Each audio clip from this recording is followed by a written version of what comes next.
எல்லா குடும்பத்திலையும் நடக்கும் சாதாரண பிரச்சனை போன்றுதான் பாமகவிலும் தந்தை மகனுக்கிடையே நடைபெற்று வருவதாக நம்மிடையே பேசிய பாமக எம்எல்ஏ அருள் அவர்கள் தெரிவித்தார். பொதுவெளியில் தந்தை மகன் இடையே நடைபெற்ற இந்த பிரச்சனை வெளியே வந்ததனால் தற்போது இது பூதாகரமாக வெடித்துள்ளதாகவும் அருள் அவர்கள் தெரிவித்திருந்தார். தற்போது தைலாபுரம் இல்லத்தில் ராமதாஸ் மற்றும் அன்புமணி இடையே சந்திப்பானது நடைபெற்று வருகிறது. இது குறித்து நம்மிடையே பேசிய பாமக எம்எல்ஏ அருள் அவர்கள் இது தந்தை மகன் பிரச்சனை தான், இது முடிவுக்கு வந்துவிடும் எனவும் தெரிவித்திருக்கிறார். ராமதாஸ் மற்றும் அன்புமணி இடையே இந்த சந்திப்பானது நடைபெற்று வருகிறது. இது குறித்து நம்மிடையே பேசுவதற்காக மூத்த பத்திரிகையாளர் உமாபதி கிருஷ்ணன் அவர்கள் இணைப்பில் இருக்கிறார். சார் வணக்கம். கொஞ்ச நேரத்துக்கு முன்னாடி பாமகவோட எம்எல்ஏ அருள் அவர்கள் நம்ம கிட்ட என்ன சொன்னாருன்னா, இது வெறும் தந்தை மகன் பிரச்சனை தான், இது ஒரு பெரிய விஷயமா உட்கட்சி பூசல் கிடையாது, தந்தை மகன் பிரச்சனை இப்போ இந்த பேச்சுவார்த்தைக்கு அப்புறமா சரியாயிடும் அப்படின்னு சொல்லியிருக்காரு. சார் முதல்ல நீங்க இதை எப்படி பார்க்கறீங்க? அதாவது தந்தை மகன் பிரச்சனை தான். அதாவது கட்சியும் குடும்ப கட்சி தானே, அதனால குழப்பங்கள் வந்தாலும் குடும்பத்தில் வந்தாலும் அது கட்சியில் பிரதிபலிக்கும், கட்சியில் பிரச்சனை வந்தாலும் குடும்பத்தில் பிரதிபலிக்கும்ன்ற மாதிரி தான் அது.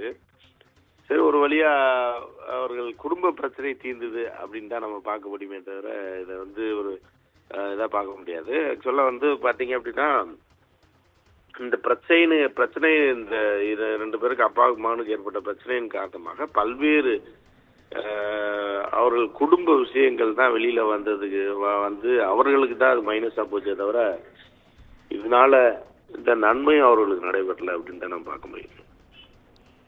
சரி, இப்போ பொதுவழியில இருவருமே மாறி மாறி குற்றச்சாட்டுகளை முன் வச்சுட்டு வந்தாங்க.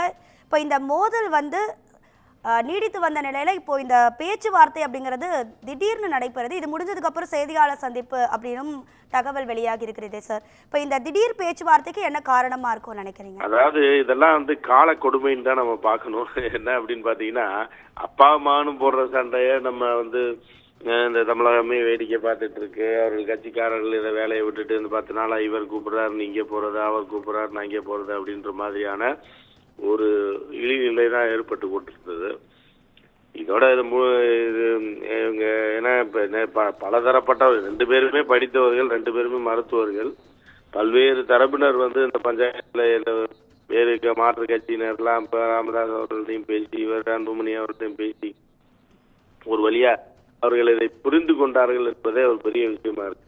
நம்ம 2 பேருக்கு வர சண்டை நமக்கு தான் இழுக்கு, இது 2 பேருக்கும் தான் கேவலம், இது குடும்பத்துக்கும் பிரச்சனை கட்சிக்கும் பிரச்சனைன்றது அவர்கள் புரிந்து கொண்டது தொடர்பாக இவர்கள் குடும்ப பிரச்சனை தீரும். இதனால நாட்டு மக்களுக்கோ மக்களுக்கோ ஒன்றும் இல்லை. இருந்தாலும் இது பாமக ஒரு பெரிய மைனஸ் என்னன்னு பார்த்தீங்கன்னா, இப்ப இவர் அன்புமணியை பற்றி பல விஷயங்களை வெளியில சொல்லிட்டாரு. இவர் இப்படி பண்ணாரு, தாயை தாக்கினார், பாட்டில எடுத்து எரிஞ்சாரு, இப்படி பண்ணாரு அப்படி பண்ணாரு சொல்லி இவர்கள் சேர்ந்தாலும் இது அவர்களுக்கு ஒரு நல்ல ஒரு இது கிடையாது.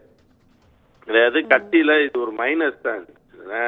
கொஞ்சம் விவரம் தெரிஞ்சவங்களும் என்ன நினைப்பாங்க அப்படின்னா, என்னடா அப்படின்ட்டு வேறு மாற்று கட்சி, அதாவது இவ்வளவு நாள் கண்மூடித்தனமாக இவர்களை ஆதரித்தவர்களும் பாத்தீங்க அப்படின்னா கொஞ்சம் விலகி வேறு பக்கம் செல்வதற்கான வாய்ப்பு தான் இருக்கே தவிர இது அவர்கள் பெரிய மைனஸ் தான். அந்த சண்டை இவர்கள் சேர்ந்தாலும் உடனே எல்லாரும் உடைந்த பாட்டு தான். அதை ஒட்டினாலும் பாத்தீங்க அப்படின்னா அந்த கோடு தெரியும் இல்லையா, அதே மாதிரிதான் அது.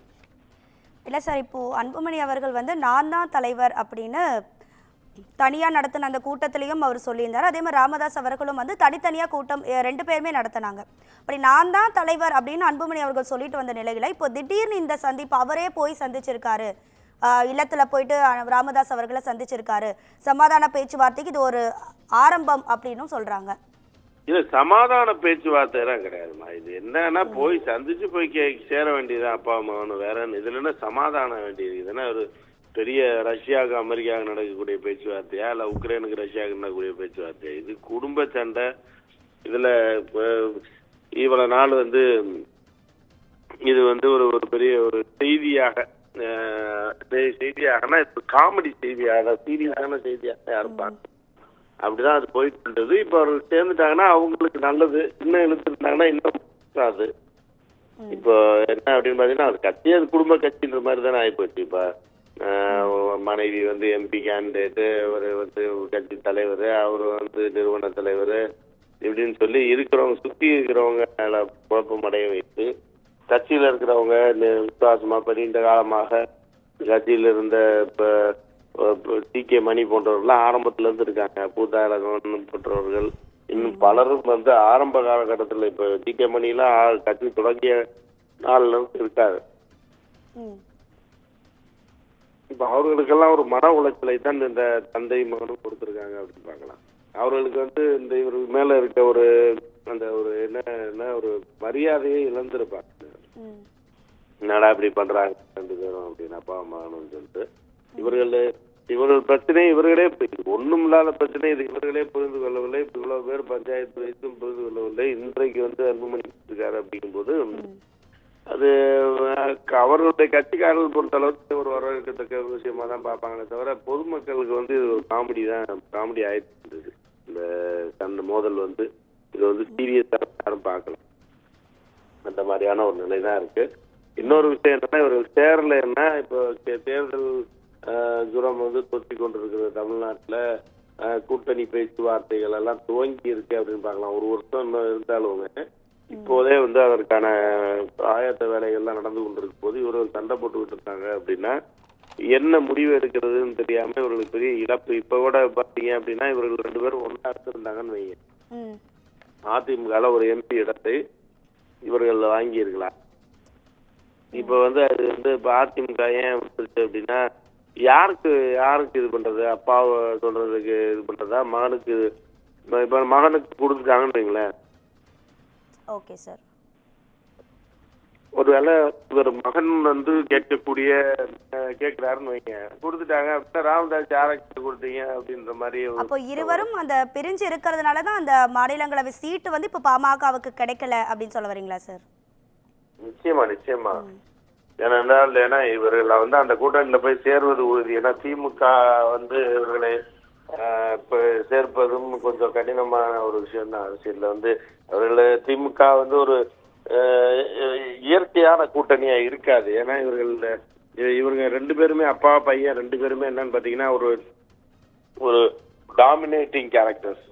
இவங்க என்னன்னா திமுகல போய் உட்கார்ந்து பேசி ஒரு இதா பண்ணணும்னு நினைக்க மாட்டாங்க. இப்ப அதிமுக அப்படின்னா எடப்பாடியார் போன போட்டா எடுப்பாரு, உடனே நம்ம பிரச்சனையை சொல்லலாம், அவர்களை டயர் நைக்கும் சொல்லலாம், அடுத்த செகண்ட் போய் துண்டை போட்டு அண்ணன் தம்பி மாட்டிக்குவாங்க. ஆனா திமுக அதை செய்ய முடியாது, அந்த மாதிரி பேச முடியாது. ஸோ அதனால இயற்கையாகவே பாமகவை பொறுத்த அளவுக்கு என்ன பண்ணும்னா அதிமுகவோட இருக்கிறத விரும்பும். ஏன்னா ராமதாஸ் எப்பவுமே பாத்தீங்கன்னா அவர் ஒரு மூத்த அரசியல் தலைவர் அப்படின்றதுனால அவருக்கு கீழே இருக்கிறவர்கள், அவர் சொல்வதை கேட்பவர்கள், அவருக்கு ரொம்ப பிளெக்சிபிளா இருக்கவங்ககிட்ட தான் அவர் ஒரு இது வச்சுக்கணும்னு நினைப்பாரு. அதே மைண்ட் செட் தான் அன்புமணிக்கும். ஸோ இவர்கள் திமுக வேற இவர்களை விட பெரியவர்கள் போய் கூட்டணி வைப்பது இவர்கள் ஒரு சைக்காலஜிக்கலா விரும்ப மாட்டாங்க. அப்படி இருக்கும்போது அதுவும் போயிடுச்சு அப்படின்னா அதிமுகவுடைய சேர முடியாம ஒரு நிலைமை வந்துருச்சு. ஒரு எம்பி இழந்துட்டாங்க. இப்போ அவர்கள் அறிவித்து விட்டார்கள். இனி பிரச்சனை வரும்போது என்ன ஆகுதுன்னா இவர்கள் சேர்ந்துதான் ஆகணும், இல்லைன்னா இன்னும் பல இழப்புகளை இவர்கள் சந்திக்க வேண்டியது வரும். இப்ப வர தேர்தலில் கூட்டணியில கூட சிக்கல் வருவதற்கான அது கூட இன்னும் ஒரு வருஷம் இருக்குன்னு வச்சுக்கலேன். ஆனா இவர்கள் எங்கேயாவது போகணும்னு நினைக்கும் போது இவர்கள் எதிரிகள் அந்த கூட்டணிக்குள்ள போய் உட்கார்ந்து வலுவா உட்காந்துட்டாங்க அப்படின்னா இவர்களுக்கு மைனஸா தானே வரும். சோ இப்ப இவர்கள் தேர்தல இவர்கள் கட்சிக்கு நல்லது அப்படிதான் நான் பார்க்கிறேன். நன்றி சார், நன்றி. இணைப்புல உங்க கருத்துக்களை தெரிவிச்சதுக்கு நன்றி.